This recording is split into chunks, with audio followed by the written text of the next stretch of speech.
नमस्कार, स्वागत है आपका इंडिया डेली में। मैं हूं आपके साथ विवेक शांडिल्य, खास पेशकश लेकर 3 का सवाल। नमस्कार, स्वागत है आपका इंडिया डेली पर। मैं हूं आपके साथ पलक सहगल। नमस्कार, स्वागत है आपका इंडिया डेली पर। मैं हूं आपके साथ यश कौशिक। वाराणसी में ज्ञानव्यापी मस्जिद के बाद अब एक इमाम बाड़ा भी विवादों में आ गया है। हिंदू संगठनों का दावा है कि मंदिर तोड़कर इमाम बाड़ा बनाया गया है। इमाम बाड़े के अंदर सनातन के अवशेष मिलने के दावे किए जा रहे हैं। दुर्गाकुंड इलाके में मौजूद मर्दाना इमाम बाड़े को लेकर हिंदू संगठनों ने मोर्चा खोल दिया है। कुछ लोगों ने इमाम बाड़े की जांच की मांग भी तेज कर दी है। दरअसल सोशल मीडिया पर एक वीडियो तेजी से वायरल हो रहा है। वीडियो में हरे पर्दे को हटाने के बाद कुएं में मंदिर के अवशेष दिख रहे हैं। हालांकि अभी तक इमाम बाड़े में मंदिर होने के कोई भी ठोस सबूत जो है वो नहीं मिले हैं और साथ ही कुएं में जो मंदिर के अवशेष है अभी शुरुआती तौर पर जो है कहा जा रहा है कि मिले, लेकिन इस मुद्दे को लेकर हिंदू संगठनों ने मोर्चा खोल दिया है। ज्ञानवापी का विवाद अभी कोर्ट में है, जहां शिव मंदिर के सबूत मिले हैं। ज्ञानवापी को लेकर हिंदू और मुस्लिम पक्ष पहले से ही आमने सामने हैं। अब दुर्गा कुंड के मर्दाना इमाम बाड़े को लेकर विवाद शुरू हो गया है। सवाल यह है कि क्या सच में मंदिर तोड़कर इमाम बाड़ा बनाया गया? मंदिर के सबूतों में कितनी सच्चाई है? वाराणसी की ही नहीं, एमपी के धार में इमाम बाड़ा भी चर्चा में है। दूसरी तरफ देवरिया और फर्रुखाबाद में मजार को लेकर भी विवाद है। तो ये पहले आप वाराणसी के इमाम बाड़े को लेकर मेरे सहयोगी नित्यानंद मिश्रा की ये रिपोर्ट देखिए, फिर चर्चा करेंगे। वाराणसी के दुर्गाकुंड क्षेत्र अंतर्गत एक मामला सामने आया है, जिस मामले में नगर निगम द्वारा ये कहा गया है कि नगर निगम की ज़मीन पर कब्जा कर इमाम बाड़ा बनाया गया है। आप हमारे पीछे देख सकते हैं, ये वही इमाम बाड़ा है जिसपे नगर निगम ने कहा है कि इससे नगर निगम की ज़मीन पे बनाया गया है। बता दें कि 240 वर्ग मीटर ये ज़मीन नगर निगम द्वारा बताई गई है कि ये ज़मीन उनकी है, जिसका जो अभिलेख है नगर निगम के अभिलेख के मुताबिक यह ज़मीन 2435 अराजी संख्या में दर्ज नगर निगम की संपत्ति बताई गई है। इसके द्वारा आप हमारे पीछे वो देख सकते हैं, उस जो गेट आप देख रहे हैं उस गेट के पीछे वहाँ पे एक कुआं बताया गया है कि एक कुआं दिखा है, जिसका वीडियो भी तेज़ी से सोशल मीडिया पे वायरल हो रहा है।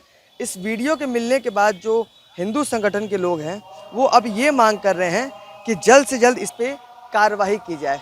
मगर बता दें कि जो ये इमाम बाड़े के लोग हैं उनका भी साफ तौर पे कहना है कि ये वक्फ की ज़मीन है, जिसका जो रजिस्ट्रेशन नंबर है आप सामने देख सकते हैं, वक्फ रजिस्ट्रेशन नंबर वहाँ पे आप देख सकते हैं, उस पर लिखा हुआ है। इन्होंने भी बताया कि अपना जो इनके पास कागज़ खसरा कागज़ था इन्होंने नगर निगम के सामने प्रस्तुत किया है और नगर निगम ने भी ये बोला है कि ये ज़मीन नगर निगम की है, जिसका जो कागजात हैं वो नगर निगम के पास मौजूद हैं। तो फिलहाल अब कुआं मिलने के बाद हिंदू संगठन का ये कहना है कि यहाँ पे प्राचीन मंदिर भी हो सकता है, प्राचीन मूर्तियाँ भी कुएं से निकल सकती हैं। वाराणसी से इंडिया डेली के लिए नित्यानंद मिश्रा। बस भाई स्टेप बाय स्टेप चल रहा है, परेशान करने का एक रास्ता है।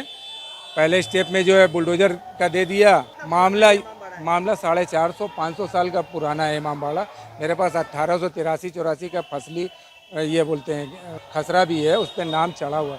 450-500 साल पुराना है और भी ज़्यादा हो सकता है, कम नहीं होगा। उसमें खसरे में दिया हुआ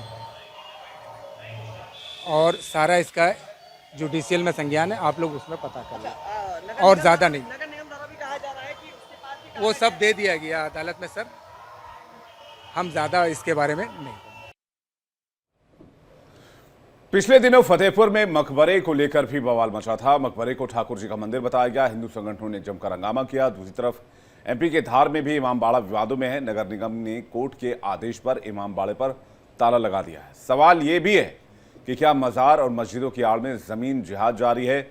जमीनें कब्जाने के लिए हर जगह मजारें और ईदगाह बनाए जाते हैं। मजार में मंदिर अवशेष ढूंढने से क्या विवाद और ज्यादा नहीं बढ़ेगा? और बड़ा सवाल ये भी है कि क्या हर मस्जिद और मज़ार में मंदिर ढूंढना ठीक है? दूसरी तरफ सवाल ये भी है कि मज़ार और साथ ही मकबरों की आड़ में ज़मीन जिहाद क्यों हो रहा था? आखिर मंदिर मस्जिद मज़ार का विवाद कब तक जारी रहेगा? आज विस्तार से इसी पर चर्चा करेंगे, लेकिन इस बीच कई सारे सवाल खड़े हो जाते हैं। एक नज़र सवालों पर डालेंगे और फिर इन्हीं सवालों के जवाब जानने की कोशिश रहेगी। क्या काशी में मंदिर तोड़कर इमाम बाड़ा बनाया गया? क्या ज्ञानवापी की तरह इमाम बाड़े पर बढ़ेगा विवाद? और क्या शहर शहर मस्जिद मजार में मंदिर ढूंढना देश के लिए ठीक है? क्या देश के बाकी मुद्दे गौण हो गए हैं? बातचीत करने के लिए इस वक्त हमारे साथ जुड़ रहे हैं दो बेहद खास मेहमान। पंडित अजय शर्मा, स्टेट प्रेसिडेंट सनातन रक्षक दल और संदीप मिश्रा राजनीतिक विश्लेषक हमारे साथ इस वक्त जुड़ रहे हैं। सबसे पहले पंडित अजय शर्मा के पास चलते हैं और जानते हैं कि इस मुद्दे को लेकर वो क्या कहते हैं। जिस इमामबाड़े में मंदिर होने की बात कही जा रही है, आखिर कितने इमामबाड़े, कितने मज़ार और कितने मस्जिदों के नीचे मंदिर ढूंढी जाएगी? पंडित अजय शर्मा जी। हर हर महादेव। हर हर महादेव। पंडित जी बताइए। देखिए, ये दुर्गा मंदिर के दक्षिण पश्चिम कोने पे असित ऋषि का आश्रम होता था।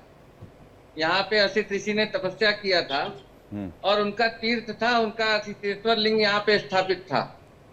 जो इसके ठीक पश्चिम में आप देखेंगे तो सुक्तेश्वर लिंग मिलेगा, काशी खंड और लिंग पुराण, पद्म पुराण में वर्णित। तो जब वहां पे आप सुक्तेश्वर लिंग है, दुर्गा देवी है, बीच में असित ऋषि का आश्रम और वो तीर्थ गायब है। यहाँ पे जब जल तीर्थ सामने आ गया, इमाम शब्द का अर्थ या इमाम शब्द जो है अरबी है, तो क्या ये महोदय जो है अरब से लेकर के आए थे? ये जल तीर्थ सनातन है, काशी तत्व की महिमा सनातन है और काशी में अनेक मंदिरों को तोड़ने का, विध्वंस का जो है इतिहास है। अब आपने कहा कि मस्जिद में मंदिरों को ढूंढना, तो सबसे पहले मैं आपको क्लियर कर देना चाहता हूं कि गया में जब आप जाते हैं तो आपके समस्त पाप आपके बालों में आ जाते हैं, इसलिए आपको वहां जाके अपने बाल मुड़वाना होता है। काशी में कण में आपको शिव को ढूंढना है। तो हमारी जो काशी ढूंढे टीम है या हम लोग सनातन रक्षक दल जो है, हमारा एक ही काम है, कण में शिव को ढूंढना, जगह जगह जाके शिव ने जैसे कहा है उस पगडंडी को पकड़ के उनकी यात्रा करना, उनकी तीर्थ यात्रा करना। जैसा कि अभी काशी में 365 दिन देवालय पे रुद्राभिषेक का क्रम चल रहा है, उसी क्रम में मैं अभी बैठा हुआ हूँ। 4 बजे से स्टार्ट है अभिषेक। तो हम लोग काशी में ढूंढते हैं। गया में मतलब जो पिंडदान है वो हम गया में करते हैं। तो आप ढूंढने की जो प्रथा है काशी में, उसको आप अन्यथा या अन्य जगह से आप नहीं जोड़ सकते। काशी में हम अपने तीर्थों को ढूंढेंगे, मंदिरों को ढूंढेंगे, जहां होगा वहां से खोद के निकालेंगे। लेकिन पंडित जी, महादेव तो कण में व्याप्त हैं। तो कण में है तो कण में व्याप्त है महादेव, तो महादेव को ढूंढने की आवश्यकता क्या है? काशी तत्व की महिमा सनातन है। काशी जो है आपका, जो काशी पंचकोशात्मक जो क्षेत्र है, ये भगवान शिव का शरीर है। जितने आपके शरीर पे रोए या बाल हैं आपके शरीर में, उससे ज्यादा काशी में 27 करोड़ लिंग हैं। भगवान के रोए के बराबर जो लिंग है, उन पे जब जल चढ़ाते हैं तो भगवान शिव को आनंद मिलता है। इसीलिए कहा जाता है आनंद कानन वन काशी। संदीप मिश्रा जी, आपका इस पर सर क्या कहना है? ये तो फिर नेवर एंडिंग चीज है ना सर, ये तो कभी खत्म ही नहीं होगी। कितने मस्जिद, कितनी मज़ारे, कितनी ऐसी जगहें हो जाएंगी, तो फिर यही होता रहेगा। देखिए, बनारस की बात हो रही है तो मैं बनारस की उदाहरण ही दूंगा। काशी में अगर आपने देखा कि एक वुजू खाना जिसको कहा गया, और यह बातें सार्वजनिक जीवन में हम लोगों के अभी तक नहीं पता थी कि वहां पे शिवलिंग है। तो फिर जब सर्वेक्षण किया गया तो हम लोगों ने देखा कि जिसको मस्जिद बताते हैं वहां पर शिवलिंग जैसे निशान बने हुए हैं। तो जब उदाहरण सामने है एक जगह पर कि उसको मंदिर था और बाद में कन्वर्ट करके अपना मुस्लिम मस्जिद का रूप दे दिया गया और अदालत में मामला विचाराधीन है, तो जब एक उदाहरण आपके सामने है तो इस बात से इनकार तो नहीं किया जा सकता है कि दूसरे जो मामले आ रहे हैं, तीसरे जो मामले आ रहे हैं, इस तरह से जब आ रहे हैं मामले, तो भाई जिसका जो है वो हक तो मिलेगा। संदीप मिश्रा जी, देखिए ये जो हो रहा है, इससे मैं ये पूछना चाह रही हूं आपसे, आउटकम क्या होगा? अब देखिए, सनातन धर्म तो इतना पुराना है कि अब तो रिसर्चर्स जो सीरिया के हैं वो कह रहे हैं कि भाई यहाँ पर ऋग्वेद जो है वो लिखे हुए हैं। तो ये तो सबको नोन है ना, ये तो आप दूसरी कंट्री से एक्नॉलेज कर रही हैं। लेकिन सवाल ये, इससे आउटकम क्या होगा? नहीं, तो आउटकम के लिए हम कह रहे हैं ना कि हमारी जो कल्चरल हेरिटेज है, जो हमारी सांस्कृतिक विरासत है, क्या हम उस पर दावा अपना छोड़ दें? हमें जिस विषय पे गर्व करना चाहिए उस पर हम इसलिए दावा छोड़ दें कि किसी एक्स धर्म के मानने वाले या वाई धर्म के मानने वाले उस पर अपना कन्वर्ट करके दूसरा रंग रूप दे दिया है, तो हम उस पर दावा छोड़ दें जिस पे हमें गर्व होना चाहिए। आखिर हमारी सनातन संस्कृति के जो सबूत हैं उन्हें सार्वजनिक जनता के समक्ष आना चाहिए कि नहीं आना चाहिए? मैं सीधा सवाल आपके सामने डाल रहा हूं। फिर 1991 वर्शिप एक्ट का क्या? जी विवेक जी, 1991 का वर्शिप एक्ट भी तो है Sandeep Mishra ji. Places of worship act अपने आप विचाराधीन है अभी। तो ये मामला अगर नगर निगम ने कहा है तो ऐसा नहीं है कि नगर निगम का मामला वहीं पे खत्म हो जाएगा। निश्चित ही मुस्लिम पक्षकार अदालत की शरण में तो जाएगा ही जाएगा। और जब तक कि places of worship act decide नहीं हो जाता है, उस कानून की पेचीदगियां डिसाइड नहीं हो जाती हैं, तब तक आप अदालतों की मजबूरी जान रहे हैं कि उस पर कोई फाइंडिंग दे नहीं सकते जो है। तो इन सबको जो है आप जो कह रहे हैं, मैं तो यही कहूंगा कि जो आउटकम है यह है कि हमारे सांस्कृतिक गौरव से जुड़ा हुआ है, और सांस्कृतिक गौरव का जो भी विषय है हमें सनातन के लोगों को उस पर गर्व करना चाहिए, और जहां कहीं भी उसके सबूत हैं हमें सरकारी अथॉरिटीज के सामने उसे रखना चाहिए। ठीक है, सैयद अली अब्बास हमारे साथ जुड़ गए और वाराणसी से नित्यानंद हमारे साथ जुड़ रहे हैं। सैयद अली अब्बास जी, स्वागत है आपका। नित्यानंद जी से हम जाएं, उनसे बात करें, लेकिन पहले सैयद अली अब्बास जी से उनका रिएक्शन चाहेंगे। वो क्या देखते हैं, कैसे देखते हैं इस पूरे मुद्दे को? कौन से मुद्दे को? मुझे थोड़ा मैं लेट हो गया था, मुझे आप बताइए। वाराणसी में एक इमामबाड़ा है जिसमें मंदिर होने की बात कही जा रही है। हालांकि वहां की नगर निगम ने कहा है कि ये जो इमामबाड़ा बना है वो अवैध निर्माण है, तो ये मामला एक तरह से ट्रायंगल में फंस गया है। देखिए, मैं वाराणसी में क्या है क्या नहीं है मैं तो उसके ऊपर ज्यादा कमेंट नहीं कर सकता, लेकिन देश में इतनी समस्याएं हैं। एक हमारा जवान जो बॉर्डर की सुरक्षा करता था, अपने बेटे को अपने गले से लगा के और नदी में उसने कूद के आत्महत्या कर ली, उसकी चिंता नहीं है इनको। इन्हें सिर्फ इमामबाड़ा देखना है और मंदिर देखना है, और इन्हें सब जो है ना इनको किसी की समस्या का कोई लेना देना। ये सरकार और सरकार के पिछलग्गू ऐसे बन के बैठ गए हैं, इन्हें सिर्फ और सिर्फ जहर घोलना है। ना इन्हें खाद की चिंता है, ना किसान की चिंता है, ना रोजगार की चिंता है, ना किसी के परेशानी की चिंता है। ये लोग सिर्फ और सिर्फ इमामबाड़े देख रहे हैं, मस्जिदें देख रहे हैं, मजार देख रहे हैं और जहर घोल रहे हैं। ना इन्हें देश के कानून की कोई चिंता, ना संविधान के कोई दता बताने वाले लोग हैं। ये हमेशा यही करते रहेंगे तो देश कहाँ जाएगा? पूछिए इनसे। एक बार नित्यानंद से मैं पूछना चाहूंगा। नित्यानंद, आप वाराणसी से हमारे साथ जुड़े हुए हैं। एक बार जो ये पूरा मामला है, एक बार आप जरा बताएंगे विस्तार में कि हुआ क्या है वहां पे, ये चर्चा में क्यों है आज ये विषय? कुछ दिन पहले एक मामला सामने आया था जहां पर नगर निगम द्वारा यह बताया गया कि नगर निगम की 240 वर्ग मीटर जमीन पर कब्जा करके एक इमामबाड़ा बनाया गया है। इसके बाद जब नगर निगम वहां पे बैरिकेडिंग करने पहुंचता है, उसके बाद वहां पे लोगों द्वारा उस पर जवाब ले लेंगे। पहले एक बार जान लेते हैं उस मामले में अपडेट क्या है, फिर आपके सवाल का जवाब संदीप जी और अजय जी दोनों दे देंगे। पहले नित्यानंद आप बोल लीजिए। देखिए, बीते कुछ दिन पहले एक मामला सामने आया था कि वाराणसी के दुर्गापुर क्षेत्र में एक नगर निगम की जमीन पर इमामबाड़ा बनाया गया था। अरे सैयद अली जी, डिस्कशन तब करेंगे ना जब रिपोर्टर से अपडेट तो ले लें। एक सेकंड वेट करिए सर, थोड़ी पेशेंस रखिए। अरे सर, रिपोर्टर को अपनी रिपोर्ट तो बताने दीजिए। अरे sir, Syed ji with respect sir, पहले रिपोर्टर को अपडेट तो देने दीजिए। अच्छा ठीक है सैयद जी, आप अपनी बात रखिएगा सर। रिपोर्टर को सर अपनी रिपोर्ट तो देने दीजिए। बताइए नित्यानंद। देश के जवान की चिंता नहीं है। हाँ ठीक है नित्यानंद जी, मेरे सर सहयोगी हैं, उनको पहले रिपोर्ट तो बताने दीजिए।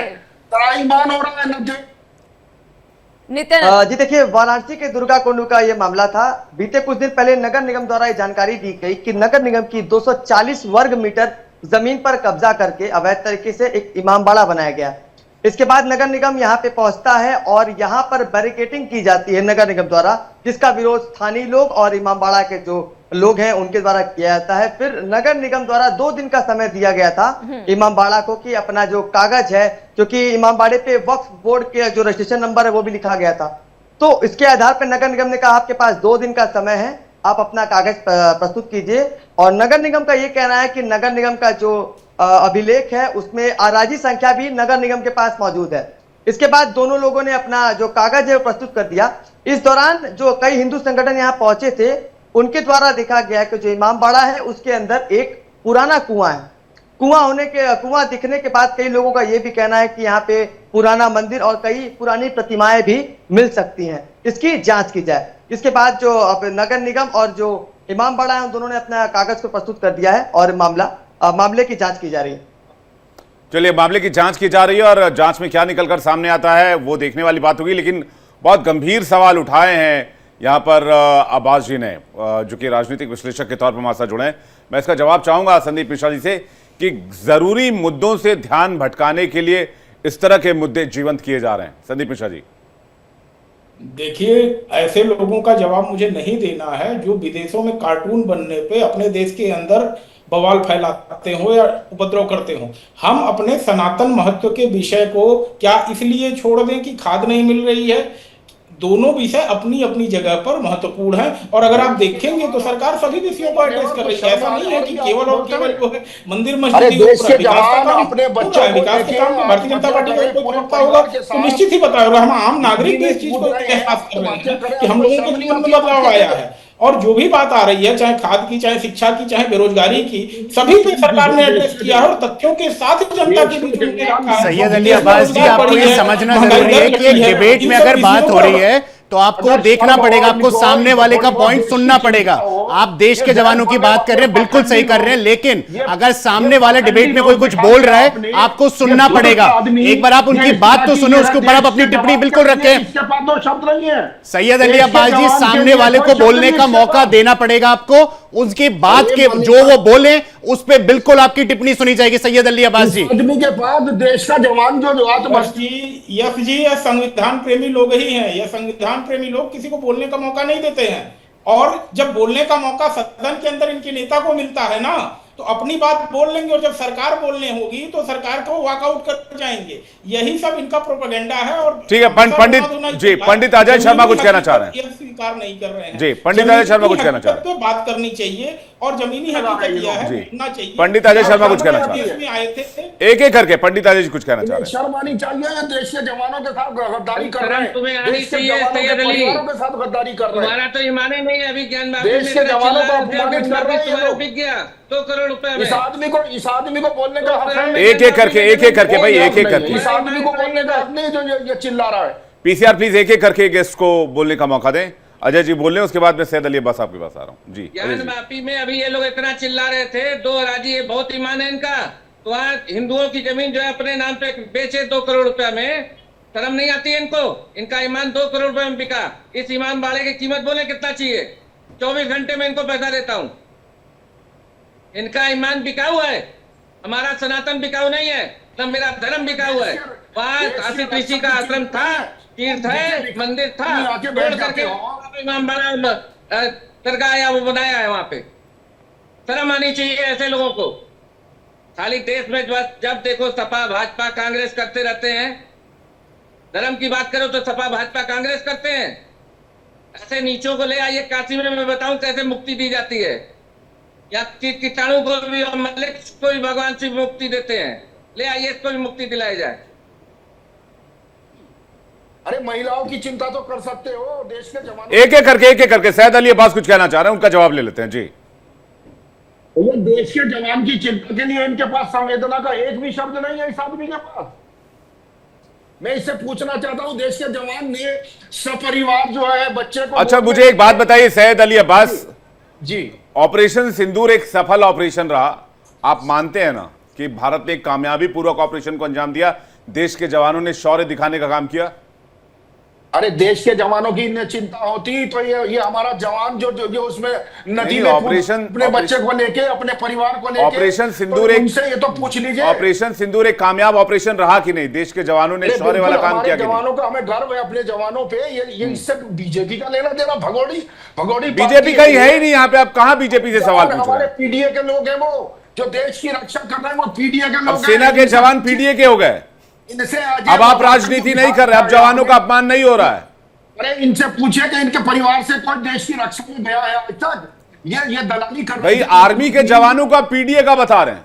हाँ बिल्कुल, गरीब परिवारों के तो किसान। अब जवानों का अपमान नहीं हो, अब भारतीय सेना का अपमान। भारतीय सेना खुद कहती है उनका कोई जाति और धर्म नहीं है। विवेक जी, इन लोगों के घरों का कोई आदमी बॉर्डर पे अगर सिक्योरिटी में होता तो इसके लिए सर, हम में से सभी के परिवारों से कोई ना कोई जानने वाला बॉर्डर में जरूर सर्व कर जानने वाला रहा हो सकता है, है, ये हमारे बात परिवारों मत के कहिए, बॉर्डर की लेकिन सुरक्षा में। क्या इंडियन आर्मी को पीडीए बता देना ये इंडियन आर्मी का अपमान नहीं है? गरीबों के किसानों के बच्चे हैं वहाँ, ये नहीं है ये जो बैठे हैं यहाँ गरीब किसान आप कह सकते हैं, लेकिन पीडीए का कहना का उसका क्या मतलब ये है आपका? देश के गद्दार ये हैं, ये देश समाजवादी के- पार्टी की ये पॉलिटिकल लाइन क्यों ले रहे हैं? इन्होंने अंग्रेजों की दलाली की है, ये इन्हें देश की चिंता नहीं है, ये जो बिठा रखे आपने। जी नहीं, मैंने कोई पॉलिटिकल गेस्ट नहीं बिठाया। संदीप मिश्रा आपको जवाब देना चाह रहे हैं। संदीप मिश्रा जी, बिना देश की चिंता किए ही अब्बास जी, देश चौथी अर्थव्यवस्था दुनिया का बन चुका है।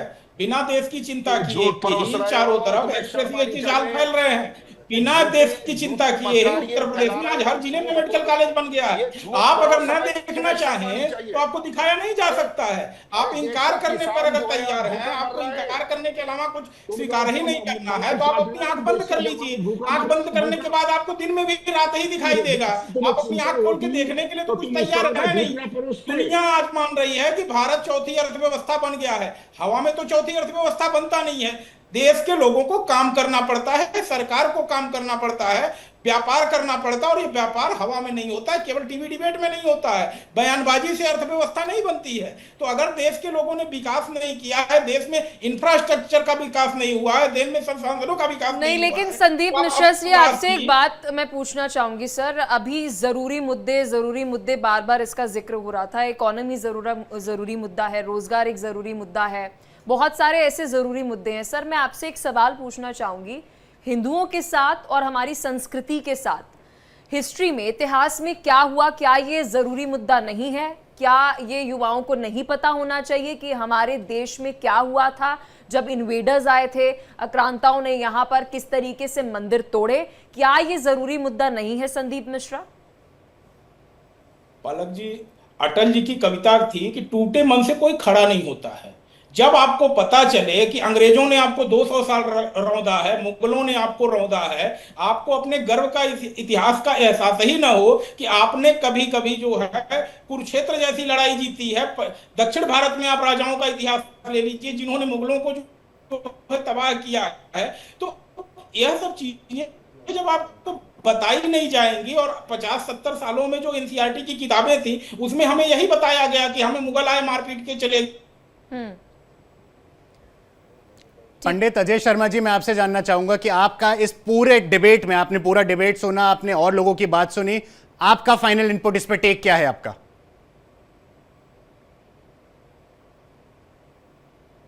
लगता है पंडित अजय शर्मा के पास आवाज नहीं पहुंच रही हमारी। मैं सैयद अली अब्बास जी से जानना चाहूंगा, एक बार आप अपना विश्लेषण पूरा, क्योंकि आप राजनीतिक विश्लेषक के तौर पे आए हैं, एक बार आप, देश के जवानों की फिक्र हमें भी है, देश के जवानों की फिक्र पूरे देश को है, ऑपरेशन सिंदूर पे हम सबको गर्व है, लेकिन सिर्फ अगर अभी इस मुद्दे पे चर्चा करें तो एक बार आप अपनी क्लोजिंग स्टेटमेंट क्या देना चाहेंगे? मेरी क्लोजिंग रिपोर्ट यही है कि जो हमारा देश में समस्या है उनकी चिंता करें, देश के जवानों की, देश के किसानों की, भुखमरी की चिंता करें। पूरे परिवार आत्महत्याएं कर रहे हैं, महिलाओं के साथ बलात्कार हो रहे हैं। एक दिन उनके लिए भी आप अपने चैनल पे डिबेट रख लीजिए। संदीप मिश्रा जी, आपको कुछ कहना चाह रहे हैं? अब्बास जी कह रहे हैं कि जो लोग सीए एनआरसी का विरोध करने के लिए सड़क पे बैठ जा रहे हैं वह लोग जो है जिम्मेदार लोग नहीं हैं। आप कहिए इस बात को, आप कहिए जो एसआईआर का विरोध कर रहे हैं उन लोगों को रोजगार की बात करनी चाहिए, उन लोगों को, लोगों ने जो लोग ईवीएम की बात करें उनको भी रोजगार की बात करनी चाहिए। पंडित अजय शर्मा कुछ कहना चाह रहे हैं? दलाली आपको आदत पंडित देखिए, इस तरह की भाषा इस्तेमाल मत कीजिए प्लीज। पंडित अजय शर्मा कुछ कहना चाह रहे मेरे पास रोजगार नहीं है तो मैं भगवान की सेवा कैसे कर रहा हूँ, परिवार का पालन कैसे कर रहा हूँ रोज? और दूसरी चीज, मेरा धर्म मेरा है, मैं अपने धर्म का पालन कर रहा हूँ। अच्छा जॉब है, मैं अपने देवता की तलाश कर रहा हूँ, देवता के मंदिर पे जा रहा हूँ। इसमें इन्हें तकलीफ क्यों हो रहा है? लव जिहाद तो ये कर रहे हैं, रोज हत्या तो ये कर रहे हैं। दलाली से निकले हुए और जरा देश के शुभ चिंतक हैं। दलाली कर लेंगे आपको। देखिए, मैं साफ तौर पर कह रहा हूं कि भाई पर्सनल टिप्पणी ना करें और आपत्तिजनक भाषा का इस्तेमाल ना करें। वैसे ये मामला अब जांच के दायरे में है, जांच के बाद दूध का दूध पानी का पानी होगा। आप लोगों का शुक्रिया, आप हमारे साथ जुड़े और दर्शकों तक तमाम जानकारी पहुंचाने के लिए। नित्यानंद, आपका भी बहुत बहुत धन्यवाद।